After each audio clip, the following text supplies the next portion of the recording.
I thought I'd share with you some interesting insights I had into connections between mathematics and music.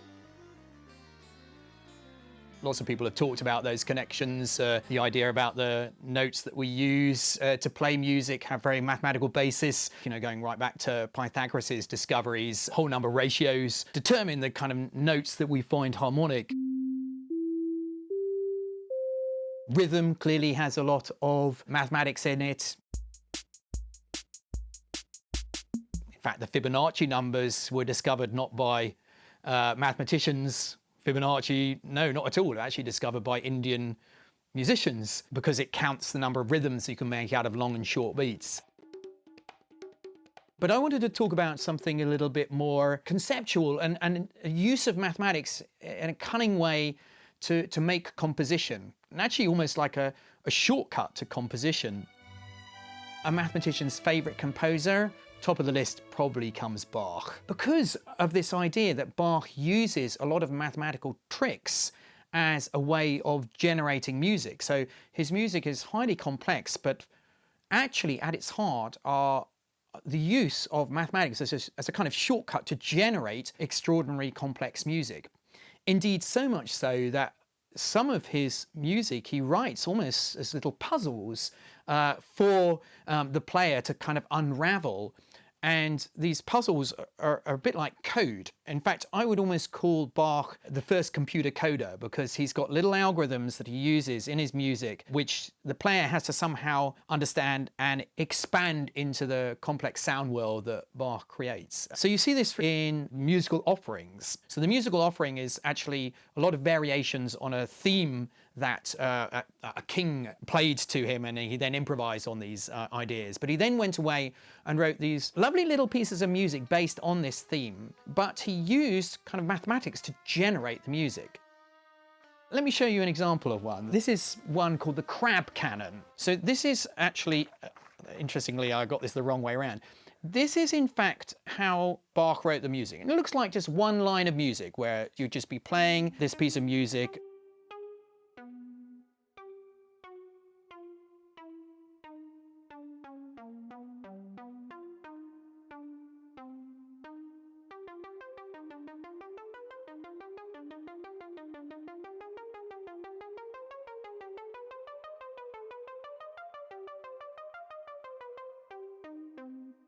But what's curious is when you get to the end of the music, there's the little symbols you usually begin a piece of music with, but they're at the end. So what Bach is asking you to do is to actually play this forwards and backwards. He's asking you to start at the end and play it backwards at the same time. So this little symbol here at the end of the piece of music is actually code he's using to generate a two-voice piece just with one line of music.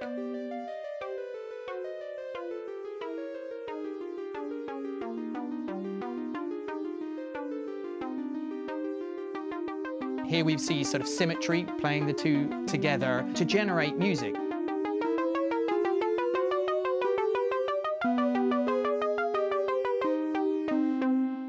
His artistry really is being able to write a piece of music, then apply a little bit of mathematics to it to create something that together makes something beautifully harmonic and complex. Professor, not being a musician, I have no clue by looking at that. How different do those two pieces of music sound when you flipped it? That's really interesting. I think you'd be hard pushed if I played you both of them separately to hear that they were in fact the same piece of music, just played in a different way. And I think that's the cleverness of Bach. So it sounds like two completely different voices. And if you think about it, one starting at the end of the piece and playing backwards, the other one's at the beginning. So it'd be very hard, I think, for you to hear that connection, because you know, you've got to almost hear the whole piece to really understand that, oh, that's the same piece but just turned upside down.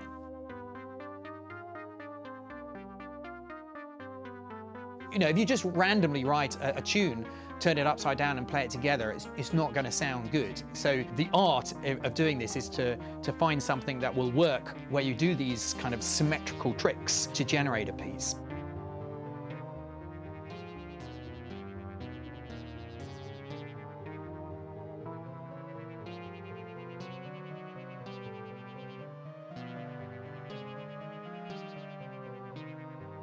One in particular I wanted to show you because it actually relates to a beautiful mathematical shape that many of your viewers probably have seen before, a Möbius strip. Absolutely amazing that Bach wrote one of these little canons that when you understand it mathematically, you realize, oh my gosh, this is actually playing a piece of music on a Möbius strip. Sometimes people think this crab canon that I just showed you is a Möbius strip, and there's a wonderful video you can find on YouTube which pretends this is a Möbius strip. But frankly, that's a cheat, and I'd like to show you a canon that Bach wrote that genuinely does deserve to be put on a Möbius strip. People might have heard of a beautiful piece of music that Bach wrote called the Goldberg Variations, which is actually, again, 30 variations on an aria that he starts with. And there's a lot of mathematics that goes into that piece as well. But following that, he then wrote 14 of these little puzzle canons. Again, there's a little bit of code which you've got to unwrap and understand how to play the piece of music. So one of them, the fifth of these 14 canons, he just writes a line of music and then tells you at some point you've got to reflect the music in the horizontal line. So when a line goes up, he says, actually, I also want you to play it simultaneously going down. But he then puts this little symbol which makes you realize he doesn't want you to play that immediately. He wants you to play it a bit like a canon. So a canon is like those rounds you play at school where one half of the class starts singing, Frère Jacques, Frère Jacques, and then the second half of the class joins in a little bit later. So he says that, okay, I want you to do this. You're going to play this line of music, you're going to turn it upside down, but play it a little bit later. And together, that's going to generate this fifth canon. I've put it on a long strip of music here. So these are the two voices. One is a reflection of the other, just delayed in time. If I now take this piece of music and I make a Möbius strip out of it, so I'm going to take this and do my little twist. And then we're going to wrap this around here. You know, you can make a Möbius strip out of any piece of music. The stunning thing is that when you then look at this piece of music, actually the notes that are on one side are exactly the same notes as if this thing was see-through.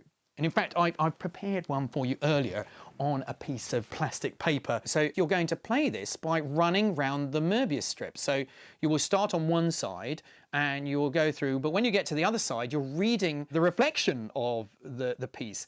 And so this is genuinely music played on a Möbius strip.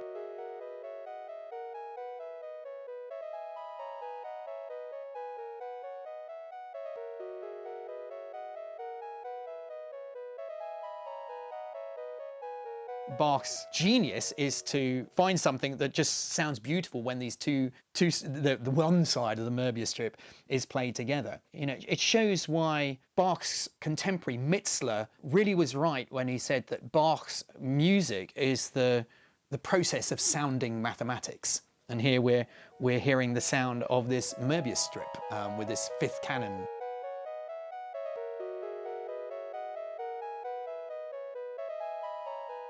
Professor, do we know anything of his education or his writings or anything that indicates this was a passion of his, or has it all sort of been found retrospectively? I think there's just too much evidence to show that Bach knew exactly what he was doing. First of all, these canons are written in a code. He understands what he's doing. He's understanding that, yeah, I'm doing a reflection, I'm shifting.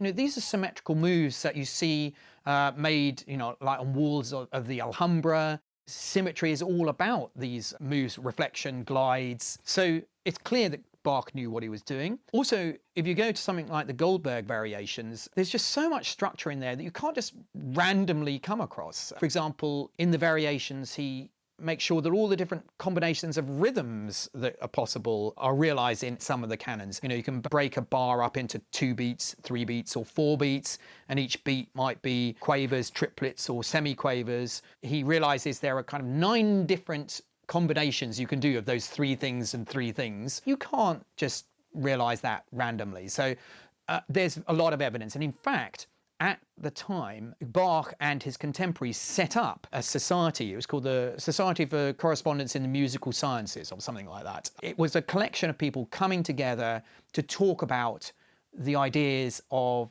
mathematics and music and their connections. And Bach insisted on being the 14th member to join that group because he was obsessed with the number 14. Why? Because Bach's name, when you translate it using kind of like this Kabbalistic idea of turning letters into numbers, B is the second letter, A first, C third, H eighth. Add those up, you get to 14. So Bach's signature number, and he uses it even in his composition, he always felt was 14. A bit like a football player with a number on their back. Bach's number on the back of his shirt was the number 14, and so he insisted, I want to be the 14th member to join this group. Here's my question. What number is Du Sautoy? Yes, I should find that out. It's probably, let's hope it's a prime number. I'm going to calculate. I'm dying to know now.